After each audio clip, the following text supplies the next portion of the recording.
जनाब, मौसम बदल रहा है और जो एक्सपेक्ट हमने किया था कि अच्छा ये मौसम, इसके बाद सर्दियों के बाद हमने सोचा था अच्छा बाहर आ जाएगी, वो सब बहुत ज़्यादा एंजॉय करेंगे, लेकिन अचानक से जो गर्मी का तूफान आ गया है और हमें लग रहा है कि अच्छा अभी इस एकदम ही हमारी स्किन प्रिपेयर्ड नहीं थी इस चीज़ के लिए कि एकदम से आप एक्सट्रीम वेदर से दोबारा आप एक एक्सट्रीम वेदर में एंटर हो गए, तो परेशानी बढ़ जाती है। स्पेशली फीमेल्स को बहुत ज़्यादा, मेल को भी होते हैं, अब मर्द हजरात कहेंगे कैसी बातें करी हैं, लेकिन सबको बहुत ज़्यादा कंसर्न होते हैं उनके कि स्किन ख़राब हो रही है, बाल हमारे बहुत ज़्यादा ख़राब हो रहे हैं। इस हवाले से बात करेंगे। आज डॉक्टर समाविया हमारे साथ मौजूद हैं, हमने सोचा उनको आज हम बुलाएं।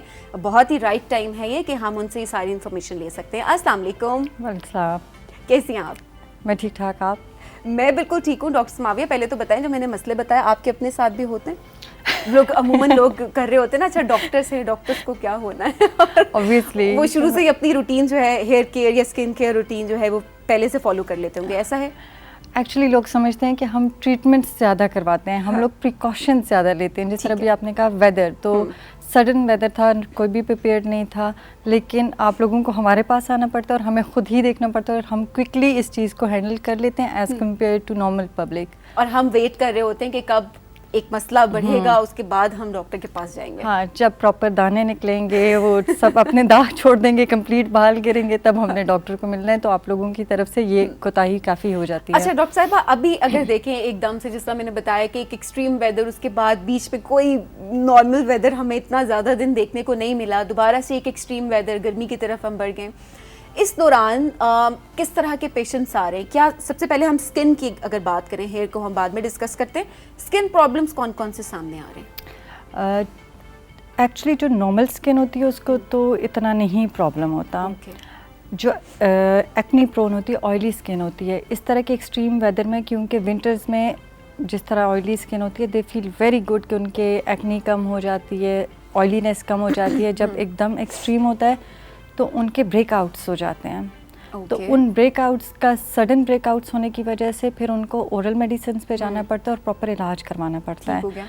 ड्राई स्किन वालों के लिए इट्स अ ब्लेसिंग कि वो humidity and everything goes in their favour and for normal as well. अच्छा, ड्राइनेस से भी एक्नी होती है? अमूमन लोग कह रहे थे सिर्फ ऑयली स्किन से होती है, लेकिन शायद स्किन बहुत ड्राई भी होने लग जाती है, तब भी लोग कंप्लेन कर रहे होते हैं। उसका ये होता है बिकॉज बहुत ड्राई होती है, इची हो जाती है, they are prone to different allergies, तो दे स्क्रैच। जब स्क्रैच करते हैं तो not acne but certain other diseases yes होती हैं उनको। ओके। अच्छा, तो कौन कौन सी डिजीजेस अभी आ रही हैं आप बता रही थी? एक तो एक्नी का इशू है, इसके अलावा कौन से? जिस तरह लोग मास्क यूज़ करते हैं, ठीक, तो दे वो वॉश नहीं करते या न्यू मास्क नहीं लेते, पूरा दिन सेम मास्क यूज़ करते हैं। तो during COVID what I realized, and there is a disease which called मैस्किनी, वो आपके पूरे फेस पे रहती है। That's a very stubborn sort of acne. और ज़्यादातर ये कॉलेज के और ऑफिस के लोगों में पाई जाती है, क्योंकि कॉलेज और यूनिवर्सिटीज़ में एज यू नो कि full day they are suppose to wear the same mask, they don't let their skin breathe. सबसे ज़्यादा प्रॉब्लम आजकल ये हो रहा है टीनेजर्स में। ठीक हो गया, टीनेजर्स में हो रहा है। मास्क से आपका क्या मतलब है? मतलब जो आम लोग यूज़, मतलब आप कोई सन ब्लॉक यूज़ कर रहे हैं या प्रोबेबली कोई क्रीम यूज़ कर रहे हैं? मास्क को किस तरह आप डिफाइन करेंगे? मास्क जो प्रोटेक्टिव मास्क होते हैं फॉर कोविड, वो जब पहनते हैं। अच्छा, जो मास्क होते हैं बेसिकली उनकी आप बात करें। Exactly. सुबह उठ के कोई स्किन अच्छा, कॉलेज में जब मैं थी, मैं तो कोई मतलब ऐसे मूड होते थे उठ के चले। Exactly, so you mixed it with that one. नहीं, उनसे भी होते हैं। अगर आप प्रॉपर अपने स्किन केयर की चीज़ें नहीं यूज़ करती, आपने पहले ट्राई नहीं की होती और all of a sudden you start using new skin products, अच्छा, यू गेट आपको स्किन एलर्जीज बहुत ज़्यादा हो जाती हैं। Again there is a certain type of acne which we called pomade acne, जो आप हेयर स्प्रेज, हेयर के प्रोडक्ट्स यूज़ करते हैं, वो आपके फोरहेड पे हो जाती है। Yes, it is linked, but it's another mask and other skin products, उनसे भी होते हैं। डॉक्टर समाविया, बहुत सारे लोग होते हैं जिनकी आदत नहीं होती, जिनको इस तरह के प्रोडक्ट्स यूज़ करने की। हम प्रोडक्ट को ब्लेम कर देते हैं, लेकिन फिर देखते हैं अच्छा वो प्रोडक्ट उसकी स्किन पे तो ठीक था, प्रोडक्ट का तो मसला नहीं था, आपकी स्किन ने लेकिन फिर भी एलर्जी हो गई है उसके ऊपर ऐसे। क्योंकि अभी रिसेंटली मेरे साथ खुद भी ऐसे हुआ कि मैं बहुत ज़्यादा आदी नहीं हूँ कि मैं कोई फेशियल करूँ या ऐसी कोई चीज़, स्किन केयर रूटीन मेरी कोई ऐसा इतनी ज़्यादा नहीं है। सो मैंने भी कोई ऑर्डर किया ऑनलाइन और मैंने सोचा कि मैं ना फेशियल करूँ, मैंने खुद से किया और उसके बाद मुझे ना छोटे छोटे दाने पूरे मेरे फेस में निकलना शुरू हो गए, जो कि अभी तक उस तरह से ख़त्म नहीं हो रहे, इवन उसको 1 वीक भी गुजर गया है। तो क्या इससे पहले कौन सी प्रिकॉशंस लेनी चाहिए वो तमाम लोग जो कि यूज़ नहीं कर रहे होते, इससे पहले आदी नहीं होते? एक्चुअली यू आर नॉट, आप फर्स्ट वन नहीं है, ठीक है। ये बहुत ज़्यादा हो रहा है बिकॉज सोशल मीडिया का इन्फ्लुएंस हमारी लाइफ में बहुत हो गया है। आप लोग देखते हैं एक प्रोडक्ट है, एक बंदे पे काम किया है, आप ही ने वही किया कि ओके आपको लगा कि आपकी स्किन टाइप वो है, इस पे काम किया तो मुझ पे भी करेगा, ठीक है। वो आपने मंगवा लिया, ओके। आपने यूज़ कर लिया, आपको एलर्जी हुई, ठीक है, which is going to last for months, ठीक है, ऑन एंड ऑफ रहती है। जब आप स्किन प्रोडक्ट्स लेते हैं, it's better to either buy over the counter, जो कि ऑब्वियसली सेफ होते हैं, और अगर इस तरह के आप जिस तरह बता रही हैं ये यूज़ करने हों मेडिकेटेड, तो आप लोगों को चाहिए प्रॉपर डॉक्टर से लिखवाएं, बिकॉज हम लोग आप लोगों को तरीका बताते हैं। नाइट सिरम, मेरे पास एक पेशेंट आया एंड उसने एक नाइट प्रोडक्ट था और वो उसने ऑनलाइन मंगवाया और वो डे में यूज़ कर रहा था। तो नाइट प्रोडक्ट डे में नहीं यूज़ होते, डे प्रोडक्ट नाइट में नहीं यूज़ होते। जब भी नया प्रोडक्ट यूज़ करें, बिहाइंड योर ईयर हल्का सा लें और लगाएं और छोड़ दें। इन 48 hours if you feel that आपको इचिंग है, रेडनेस है, बर्निंग है, दिस मीन ये प्रोडक्ट आपके लिए नहीं है। एग्जैक्टली। Okay, perfect. अच्छा डॉक्टर साहिबा, अभी क्योंकि सर्दियों में हम कह रहे होते हैं कि जिनकी ड्राई स्किन है, इवन जिनकी ऑयली स्किन भी होती है, मॉइस्चराइजर्स डॉक्टर्स कह रहे होते हैं वो यूज़ करें कि आपकी स्किन को ज़्यादा ड्राई ना रखा जाए। ऑयली स्किन वाले इस वेदर में क्या करें जब पसीना आ रहा है, बहुत ज़्यादा गर्मी है? फेस वॉश जो होते हैं बहुत अच्छे वाले, 2 to 3 टाइम्स अपनी स्किन पे ऑयल नहीं ठहरने देना चाहिए उनको। डर्ट से जितना महफूज रख सकते हैं रखें। अगर जिनको एक्ने होती है और वो मेकअप यूज़ करते हैं, बड़े सेलेक्टिव होना चाहिए उनको अपने मेकअप प्रोडक्ट्स के बारे में, और अपनी चीज़ों की केयर करनी चाहिए, किसी के साथ शेयर नहीं करने चाहिए। और जब रात को वो सोते हैं उससे पहले एक्ने वालों को वैसे भी मेकअप कम से कम यूज़ करना चाहिए। और जैसे वो अपना जो उनका है, मतलब ऑफिस है, क्लिनिक्स जाते हैं या कोई भी इस तरह का ओकेजन है, उसके फ़ौरन बाद जाके प्रॉपर मेकअप रिमूव करना चाहिए। There is a proper way how to remove your makeup and then how to apply your skin care. जो नाइट रिजीम है वो किस तरह यूज़ करनी चाहिए ताकि आपको ब्रेकआउट्स या किसी किस्म का मसला ना हो। तो मेन ये है कि आप बाकी तो स्किन केयर साथ साथ रखते हैं, लेकिन वो है कि आपने बार बार अपने मुंह को धोना है अच्छे से फेस वॉश से, ताकि ऑयल जो है वो आपकी स्किन के ऊपर ना, हाँ, आपके पोर्स में क्लॉग ना करे। वो जब क्लॉग होता है, ब्लैक हेड्स होते हैं, जब ब्लैक हेड्स होते हैं तो ऑब्वियसली ब्रेकआउट्स भी साथ स्टार्ट हो जाते हैं। बिल्कुल जी। अच्छा डॉक्टर समाविया, अब ज़रा बालों पे आ जाएं। बालों का तो जो मसला है, मुझे लगता है कि सदाबहार मसला है। बाहर तो नहीं आई, लेकिन ये मसला जो है वो सदाबहार रहेगा। कैसे एक्सट्रीम वेदर से आप बचा सकते हैं? एकदम एक एक्सट्रीम वेदर से दूसरे एक्सट्रीम वेदर में जब आप जंप करते हैं एकदम।